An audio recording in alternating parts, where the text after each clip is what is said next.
Hello, hello, hi.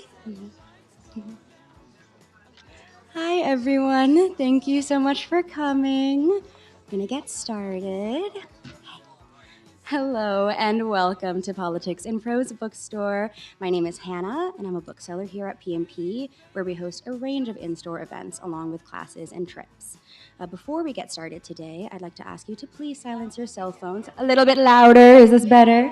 Okay, let me go back a little bit. My name is Hannah, hello. I am a bookseller at Politics and Prose, where we host a range of in-store events along with classes and trips. Before we get started today, I'd like to ask you to please silence your cell phones so as to not disrupt the event. Thank you. And when we get to the Q&A portion, if you could line up at this microphone here to ask your questions, that would be great. If you're unable to walk up to the microphone when we get to that portion, that's totally fine. Just raise your hand. We'll have a handheld microphone that we can pass out as needed. Tonight, I'm very excited to welcome Judith Viorst, celebrating the release of Making the Best of What's Left When We're Too Old to Get the Chairs Upholstered. Judith Viorst is the author of the beloved Alexander and the Terrible, Horrible, No Good, Very Bad Day, which has sold some 4 million copies, the Lulu books, the New York Times bestseller Necessary Losses, 4 musicals, and poetry for children and adults. Her most recent books of poetry include What Are You Glad About, What Are You Mad About, and Nearing 90. She currently lives in Washington, D.C. Please join me in welcoming to Politics and Prose, Judith Viorst.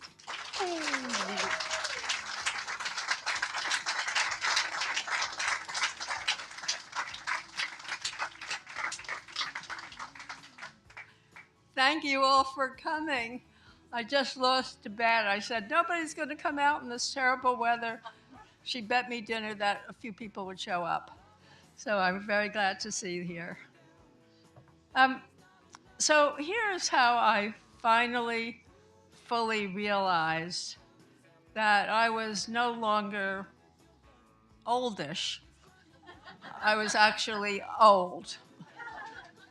It happened one afternoon at the Giant supermarket, the one just a short ride from here. And what happened was I had finished shopping, had packed my groceries into the trunk of the car, and was trying to exit the parking garage, but I couldn't. Even though my ticket was stamped properly, it wouldn't make the garage gate open up. I tried all kinds of ways as the cars piled up behind me. Initially very courteous, and then they started honking their horns, and I still couldn't get the damn thing to work. And I saw a man pushing his shopping cart over to his car, and I called him over pleadingly. Sir, I said, can you help me? And he came over. I told him my sad story. He looked at the ticket, he looked at the gate, he looked at me, and then he said very gently and kindly, ma'am, the garage gate isn't opening because it's already open.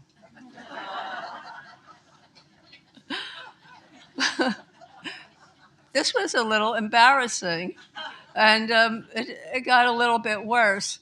He then walked over to the car behind me and told the man driving it that the problem was solved. I'd soon be on my way. And then he added in a softer voice like this, but I heard him. The person driving the car is an old lady. Oh. Listen, I used to be under the illusion that when I put on my skinny black tights and my orange baseball cap, maybe people couldn't tell. They can tell. In the books I've written, so many of, I try to catalog the decades of my life, of a lot of people's lives. And I do it hopefully through funny poems. And I've gone over the decades, focused on middle class, married with children couples, and their various joys and sorrows, complaints and aggravations. up to where they are and I am now, the fifth of life, the final decade. And those are the years I'm going to be talking about today. They're actually exactly my years, 6 more, and I will be 100 years old. But who's counting? I don't know whether it's worth applauding, but there it is. Anyway, this time I decided it was time to write a book, and the book that I wrote this time is a combination both of essays and poems, and intended not to just be read by my generation, but I'm really hoping our kids, that next generation down, are going to read this book so they can learn a thing or two about what's going on with us. To write the book, I interviewed a ton of people in the retirement community, my RC, where I'm now living. And those who allowed me to, I used their first names and the exact details of their lives. Some asked me to change the name and fudge the details a little. And I left out the name and address of where I'm living because I decided I didn't need it publicly announced. But even though I do not identify my sensible, safe retirement community, I have written a poem about it, which I'm going to read to you. It's called Our Sensible, Safe Retirement Community. There's yoga and book clubs and lectures to keep ourselves perking. No stairs to be climbed, and no dinners we have to prepare. It isn't our problem to solve when the furnace stops working. It isn't our problem to solve when the roof needs repair. There are buttons a person can press in an emergency, a beauty salon specializing in gray thinning hair, bathrooms galore for that can't wait a minute more urgency, and whenever we need to sit down, there's always a chair. In our sensible, safe retirement community, there's pickleball, poker games, concerts, a pool, Sunday prayer, and other amenities promising us immunity from all of those late-in-life challenges lurking out there. Yes, everything's wonderful, marvelous, great, good as gold, except for one little problem. Everyone's old. Yes, everyone is old, and old is not just an attitude, a state of mind, no matter how perky and positive we may be. It's also a non-negotiable reality. There are changes in our body, our minds, our place in the world that can make us feel diminished, demoted, emeritus, and that require us to redefine happiness, navigate loneliness, deal with the many shocks of widowhood, and struggle with our adult sons and daughters who seem to have discovered their mission in life was to separate their parents from their car keys. And I really don't understand, I don't get it. I mean, all the people I know, my age group, we drive at the speed limit or definitely below. And we only on occasion scrape a parked car. And nobody I know texts while driving, and not just because we don't know how to text. And our kids often feel that their parents are in need of adult supervision. And especially when they come and check out our living situation, stick their heads in our refrigerator, sniff, yank out something whose expiration date has long come and gone, and start offering us advice on how we can more intelligently live our lives and put on some constraints on our behavior. But actually, it's not just our kids. It's not just our kids who want to put some constraints on our life. We're doing it too. In the way we dress and where we go and what plans we make. We limit ourselves to some extent because we feel our age makes such things inappropriate. Wearing a dress that shows off our breasts, even if they're worth showing off, inappropriate. A too vigorous rendition of the cha-cha-cha, inappropriate. And using words like cool and with it so we can convince other people that we're cool and with it, pathetically inappropriate. There are also things we're not doing now that we used to love to do because doing them these days is just too hard. We did not get ourselves a new dog when our old dog died. We're not cooking Julia Child's recipes for 10. We're not taking a walk in the snow when it's icy outside. And one of the big things a lot of us, not all of us, but a lot of us aren't doing anymore is traveling. We have cut back on traveling because it's just too hard. Even when we wind up on a cruise ship and skip the expeditions, just lie there zoning out, we can sometimes really regret that we're on a cruise because if we suddenly feel a pain in our chest, here we are on the water and we're asking ourselves, indigestion or a coronary? And then follow-up question, even more worrisome, is there a way to airlift somebody to a hospital from this ship? So a lot of us just don't like to be that far from our doctors and hospitals because, from knee replacements to skin biopsies to shots in the eye for macular degeneration to one test after another test after another test, our bodies need help as they, year by year, decline. And old age, it turns out, is an equal opportunity assaulter attacking not just the body, but the mind, as we find ourselves worrying when we park the car someplace and it has completely vanished, or we look down at our feet and the two shoes don't match, or we've waited an hour, the meatloaf still isn't cooked, which happens a lot when you don't turn on the oven. We start to wonder whether we are losing it, and I've got a poem called Losing It. I know that I'm not, but I worry a lot about losing it. I'm sure it's a fact that my mind is intact, but still, in looking around, I found that some formerly fit folks suddenly seem to be on their way over the hill. There's the friend, for example, who's meeting me at the right place, but she's on the wrong floor, or she's got the wrong day, or worse, she's phoning to ask where I am, and if when I get there, I maybe could help her to find her disappeared purse, which has doubtlessly disappeared because she is losing it.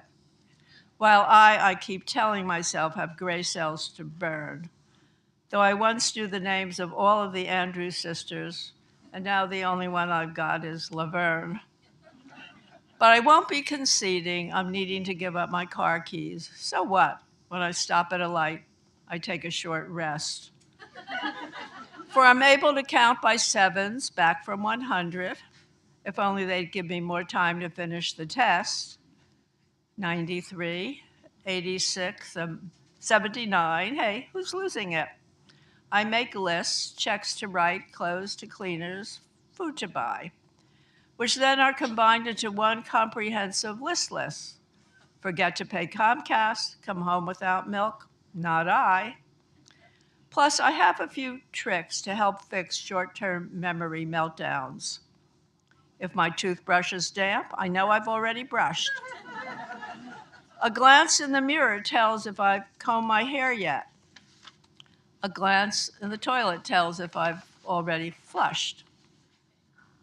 I have also embraced that stern warning to use it or lose it, which is why I'm reciting state capitals a lot. And all the presidents, minus that Millard Fillmore, and hoping that I can hang on to what I've still got in 72, 65, 58, 51. Wait, have I already counted 51? trying to make the best of what's left of the rest of it. And I don't think we'll make the best of what's left until we face up to the cascading losses that aging brings. And surely among the hardest of these is the loss of a husband or wife. And though I've had more contact with widows than widowers, there seem to be a lot more of them around, what they tell me applies, I think, in large measure to men as well. So they would say having some separate interests, some separate friendships, some separate sense of who we are can help to ease the pain of widowhood, which is something we need. We actually need a book entitled Preparations for Widowhood, and we ought to have that book before, not after he's gone, because after will be unequivocally too late. And in addition to having some separate sense of being a self on your own, all of us need to be less pitifully clueless than I was about the practical realities of everyday life.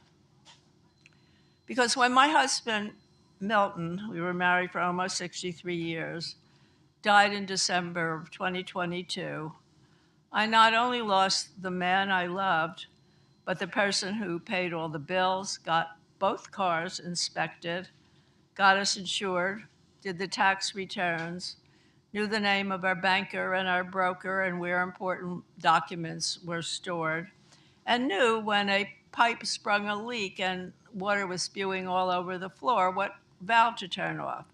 I knew none of this and have spent the last couple of years frantically trying to catch up. So advice is learn stuff now. In addition, we might consider, while he's still alive, to receive them, making a few appropriate apologies, offering some extra appreciative thank yous, giving some just for nothing hugs or kisses, a pinch on the tush, a squeeze of the hand. It's time right now to understand we have just a little while longer to be together, and we need, by word and by deed, to keep saying, I love you. I don't like it that my husband is dead, so I wrote a poem about it, and it's called Stop Being Dead. I have these conversations with my husband. I'm hoping that he's hearing what I've said. For though I know he died this past December, I keep on telling him, stop being dead. You've never been a stickler for the rules, dear. You've crossed some lines, and some were really red. Obedience is not among your virtues, so stop obeying. Just stop being dead. I need you sitting at our kitchen table. I need you lying next to me in bed. I need you fixing our damn circuit breakers. I need you. Could you please stop being dead? It's only you for whom I'm feeling lonely. I won't take any substitutes instead. Who knew you'd be completely irreplaceable? Come back to me. Come back. Stop being dead. But though I continue to miss him, my life filled with work and play and people I love who also love me, well, life goes on. And as the epigraph of my book says, and I love this thought, it strongly recommends, in the meantime, enjoy not being dead. Good suggestion.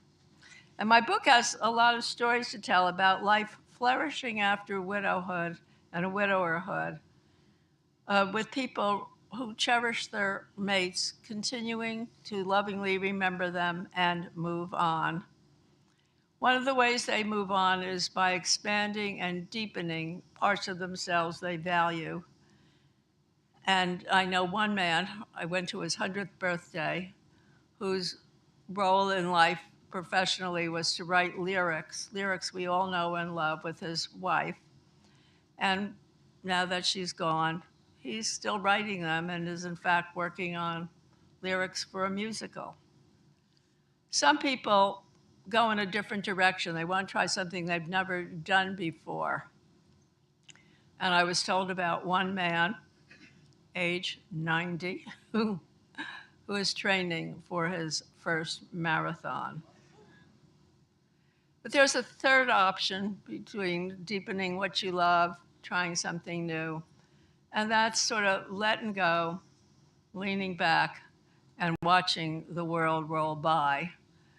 And all of these options are available. You don't have to be a widow or a widower to have them.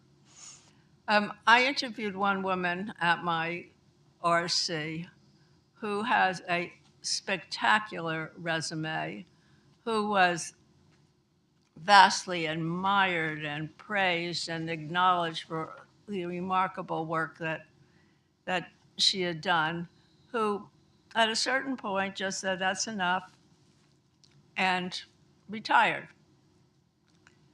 And I would ask her on a rather regular basis, how are you doing? Don't you miss the recognition, the fuss, the glory of it all? And she says, every time, I am doing just fine.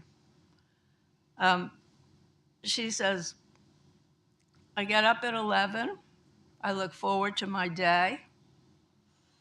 I read, I watch a movie, watch the news. I've done everything that I needed to do professionally, she told me. There is nothing that I need to do anymore. And so she and her husband lean back and smell the roses.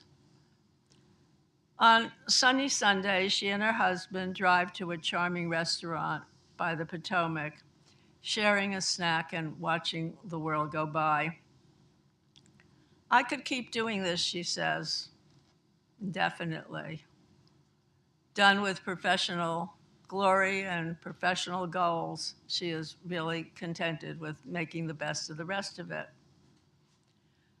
Several widows I told about this couple. The widows were sort of wistful as they heard about the husband and wife sitting watching the world go by. Other widows I spoke with had quite a different reaction. One woman said to me, I was perfectly happy taking care of my old man. I don't want to take care of anybody else's old man. Still, there were widows who, having taken care of their old men through very difficult, painful years as their caretaker, continue to believe that making the best of it means being a couple, means being part of a pair. They find that life uncoupled has lost its savor. There's no one to sleep in their bed at night or discuss the news with at breakfast, or make them feel it really matters that they are there. They want to spend the rest of their life as intimate connection with another, and this need, when they meet somebody, may override personality difficulties, health difficulties, financial difficulties, and the occasional surly, middle-aged, unemployed son who's going to live with them. Still, the chance to be loved and touched and seen and heard and singled out may prove irresistible, imperfect as it's probably going to be, which is why we, at least some of us, are open to second chances, are embracing the words, grow old along with me. Or as a poem I wrote, as sentimentally puts it, grow old along with me and my home health aide. Grow old along with me and my home health aide. Let's merge our meds and be each other's dear. I'll nudge you when you haven't zipped your zipper. You'll help me hook the hooks of my brassiere. You'll get to tell your new to me old stories. I can't complain, I know each one by heart. I'll try to listen without interrupting. You'll try to leave the room before you fart. Perhaps we'll both be slightly better versions of what we both had let ourselves become through married life's eruptions and incursions. Perhaps we've grown more grateful and less done, and quicker with a sorry and a yes, dear, and slower to take umbrage than to smile, or none of the above. But nonetheless, dear, grow old along with me a little while. Not the most romantic proposition in the world, but sounds very, very sweet to people at a certain point in their life. And actually, doing this book, I heard a lot of really sweet stories of men and women who found new love late in life, having, in some cases, bravely pursued and won the one they desired. What if I said a widow to a widower she had designs on? What if I said, I have designs on you? To which he replied instantaneously that it would be the most wonderful day of his life. And a zesty widower, I know, shrewdly moved into a widow's heart by taking all four of her children out to dinner and explaining to them, I just want you to get to know the guy who's crazy about your mom. The New Yorker writer Roger Angell, who acquired the status of widower in his 90s, wrote that the biggest surprise of his life was our unceasing need for deep attachment and intimacy. Whatever our age, he wrote, we will never lose our longing for its return. And if it returns, we seize upon it avidly.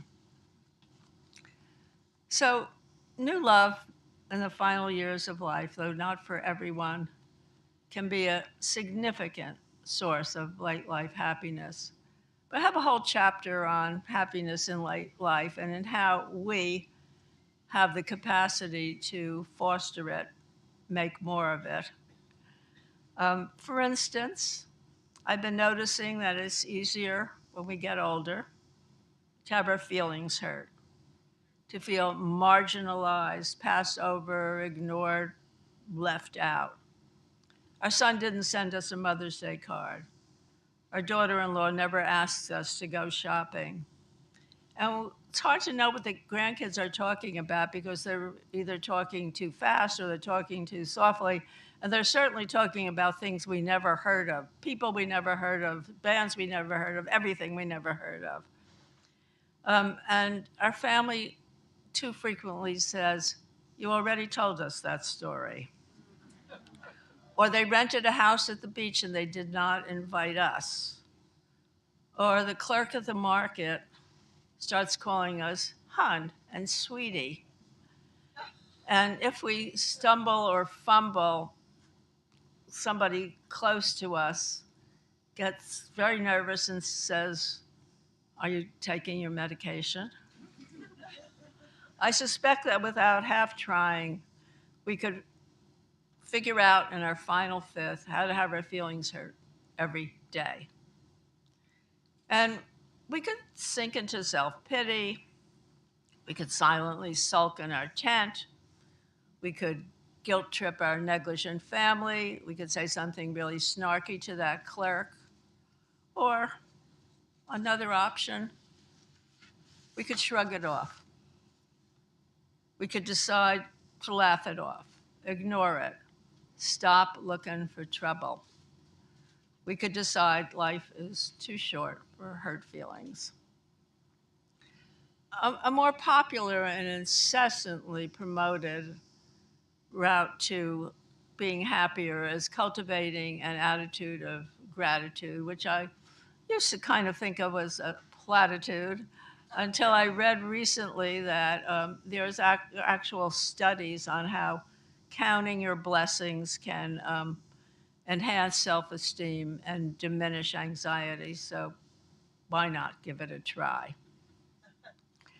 We might also choose to be happier by finding someone that we could guide or mentor, someone who would be glad to get what we've got.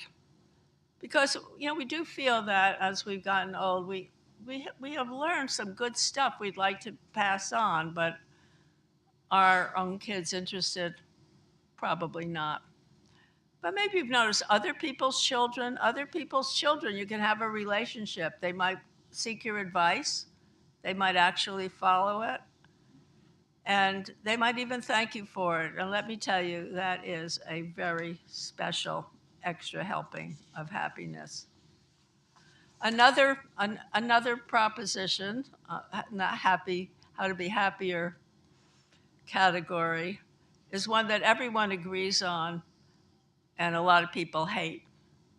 And that is, we need to ask for help when we need help. Going up and down stairs without a railing, lugging a heavy bag from the car to the door, trying to hang up a painting by getting on a stepladder, which you should never, ever even think about, because there are things we can't do that we used to do before, but we shouldn't be doing them anymore. And embarrassing as it is to ask for guidance, it's embarrassing to wear one of those dumb hospital gowns. So in order to be happy or happier, or maybe just not miserable, everyone at a certain age should live by the guiding principle, don't fall down. And asking for help when a person needs help is a good way not to fall down. I have one more happiness suggestion in the final fifth of our life. I'm suggesting that all of us could choose to help save the world. Now, we in our final fifth may tell ourselves that we've had a good run and that we're getting out in the nick of time, aware that we're leaving a big mess for the next generations, but figuring we did what we could, now it's their turn. We may even feel need to apologize as we move on to the exit end of the stage. Except we're still here. We haven't left yet. We aren't over, finished, dead, or done. So why not find some small something to do to help fix this battered world? Why not find some small something to do and just do it? Nobody's going to give you a guarantee that you're going to save anything, but it's worth a try, and you're going to feel a lot happier. One of the first things I did when I began to write this book was I sent out an email to everybody in the independent living section of my RC, asking them to send me a piece of advice on the nature of life and how best to live it. Something that would enhance their life or that of younger generations. And I got a ton of responses. I'm going to read you some of them from Karen.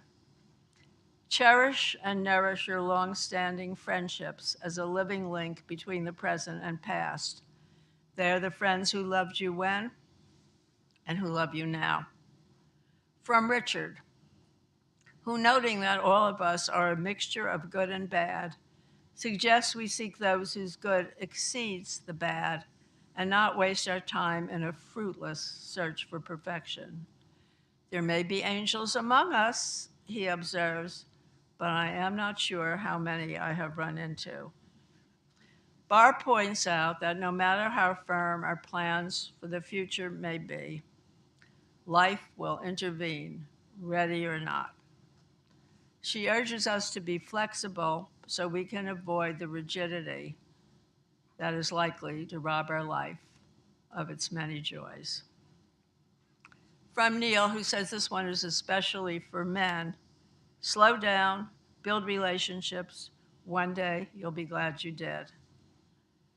Mary begins by noting that she has not always been kind, well, who has, then strongly emphasizes the value of kindness. She writes, I find that when I offer an act of kindness to another, there is a moment, a space created when both of us, the one offering and the one receiving, experience something.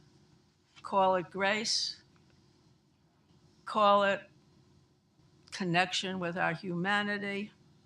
It feels good. And for that moment, it makes the world a better place. Betty recommends that we not depend on our children for our social life. Build your own circle of friends. Build a life around your own interests. She then offers another piece of advice, which is never offer advice or even a helpful suggestion to your daughter-in-law. However, you can always advise your children. It's your job. And matching that very pragmatic suggestion is George's brisk and sensible one-liner. Think twice, he advises, before you push the send button. There are several more replies I'd like to quote, but I'm just going to give you one more from a woman, 100 years old, named Bunty, who writes this. For me, the one important ingredient in my abundant life is that I have a mantra I unconsciously look at or say to myself every day. I am a part of all that I have met, yet all experience is an arch wherethrough gleams the untraveled world whose margin fades forever and forever when I move. And she ends that by saying, thank you, Alfred Lord Tennyson, and your inspiration, the poem Ulysses. I don't have time to talk about all the other subjects I grapple with in my book, loneliness, beliefs in an afterlife and not believing in an afterlife, caretaking experiences, definitions of wisdom and wise, and the many, many comforts of community. So I'm just going to say a few final words. Psychoanalyst Erik Erikson, describing 8 stages of psychosocial development, began the last of these stages at age 65. But we in our final 5th today are way, way past 65. And we may need to add a 9th stage of development in order to figure out, with the time we have left, how to make meaning for ourselves this late in life, finding reasons to still get up in the morning, figuring out how to enjoy not being dead, and doing the best we can with what's left of the rest, all of which can feel like a lot to ask of ourselves, as I complain in my final poem, Prescription. Reupholster or not reupholster?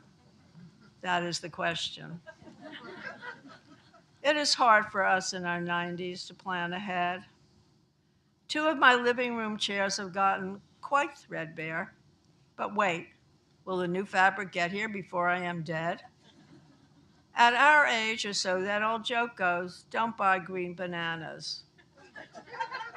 A 2-year subscription, read a short story instead. My chairs, if reupholstered, would look so much better, but I might not know how they're looking because I'd be dead. So I talked with my doctor after my annual checkup. All the tests had been given, the lab reports read. Planning is hard, I complained, for us in our 90s. You just never know where, when, why, how, or if you'll be dead. He wrote a prescription for me. Reupholster, he said. Thank you.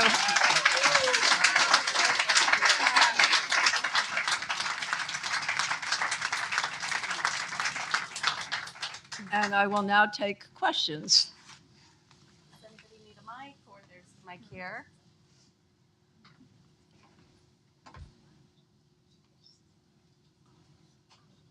How I silenced the entire room. Intimidation. I'll be brave. Oh, is it on? Okay, I have a question. Sure. At 94, what surprises you anymore? What surprises me anymore? Well, one of the things I've learned to do late in life was to ask questions, not just as an interviewer writing a book, but ask people questions about their lives. And you should hear the stories that they tell. So lots of things. Life surprises me, the stories that people harbor, the secrets that they harbor, and the ways in which they find gratification and reason to be alive. So I think a lot of things surprise me. I just have to ask the right questions.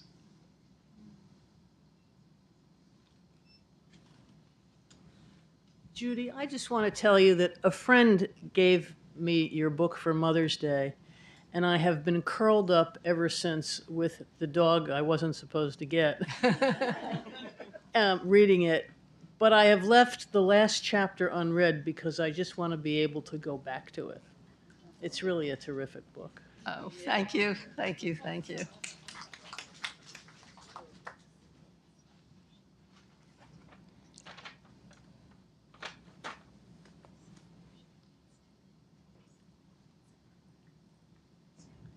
Hello. Hi. What's the next book going to be about?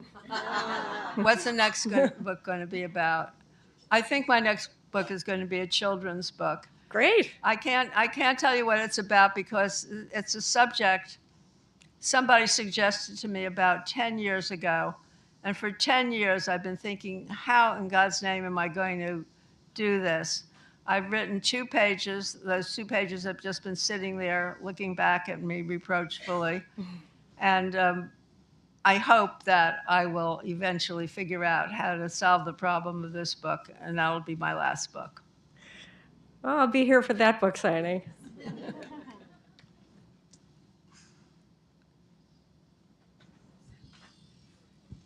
Hi. I read an article today about you in Moment magazine, and one of the things that you stressed in that article was that you've always sort of had this, I won't call it a preoccupation, but more of a comfort. It felt to me like a comfort with death as an eventuality. And I'm wondering, I know you have in mind your, and I wouldn't call it a children's book, I would call it a picture book, because I think children's books are also for all of us. But I wonder if you might carry some of the themes that you have in this book to talk to children and allow parents or grandparents to talk to children about death as an eventuality that we all experience. Well, I have to tell you, you're scaring the hell out of me because that's my next book. I won't say anything more, but that's what my next book is, yes. And you're reading my mind.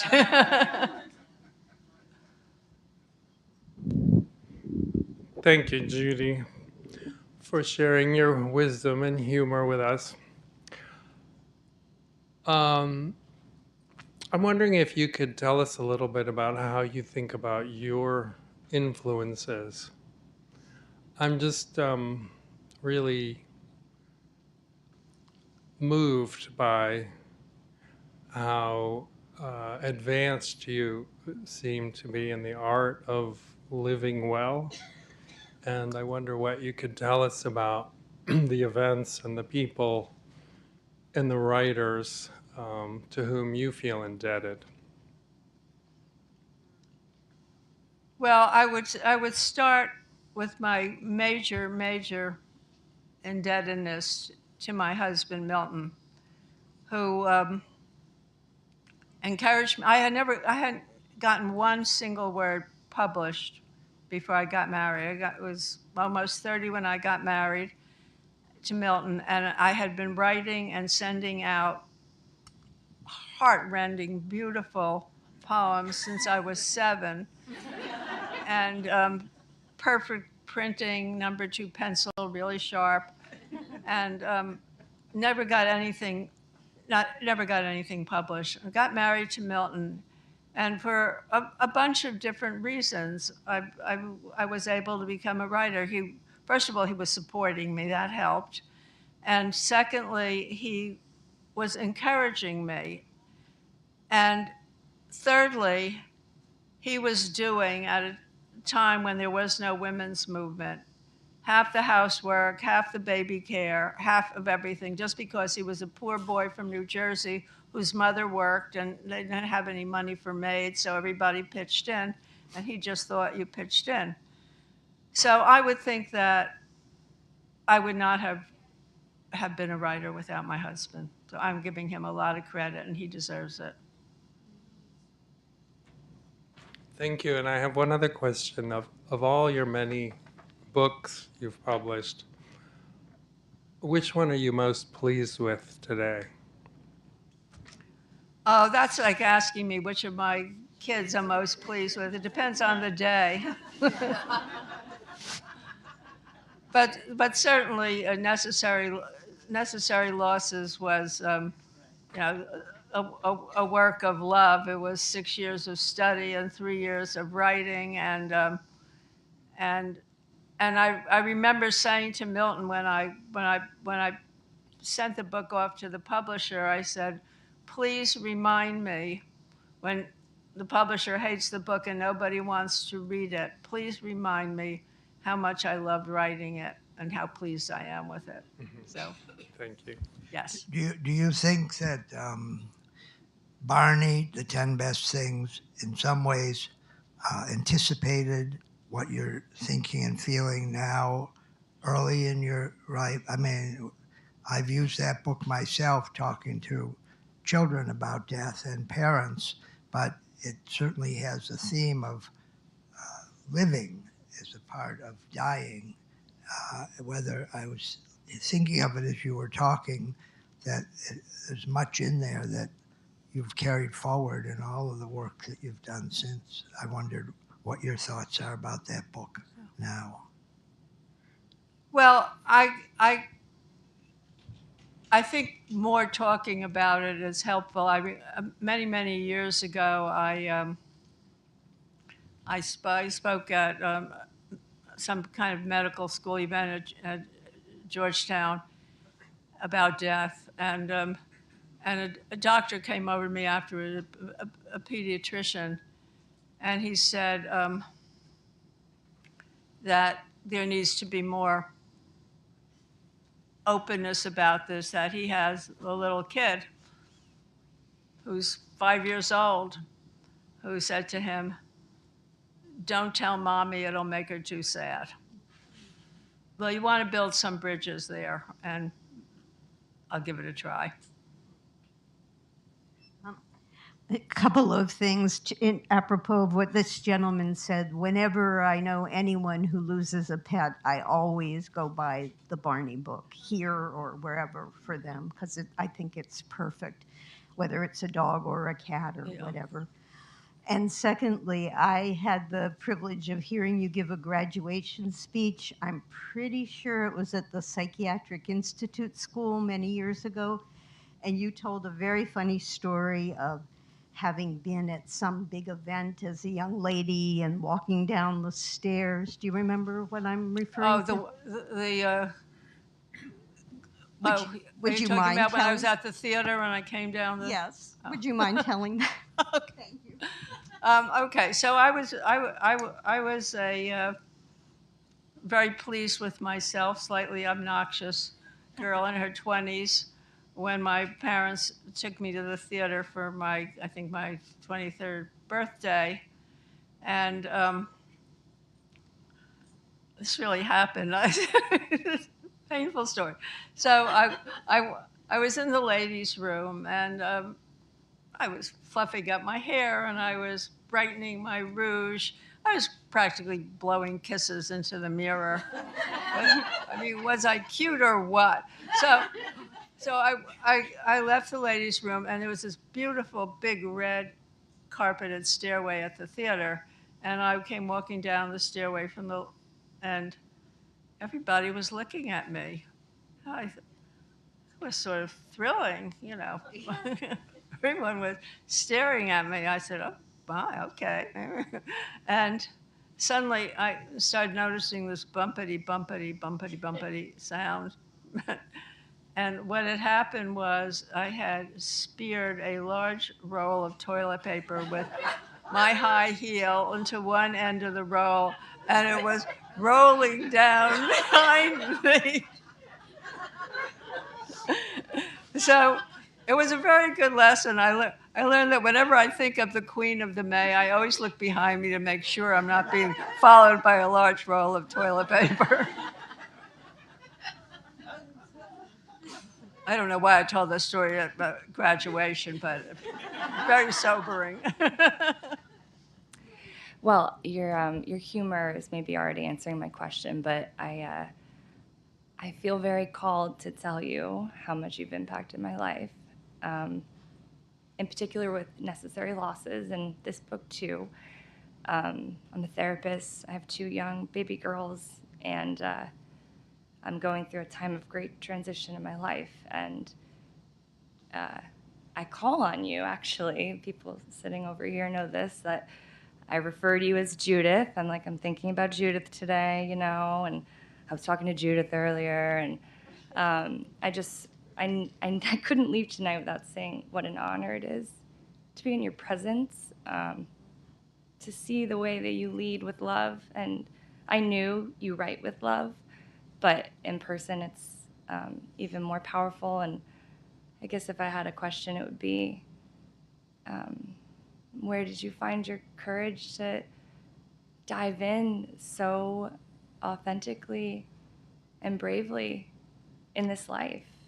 Well, I thank you for what you said, and I feel honored to hear that from you. Thank you.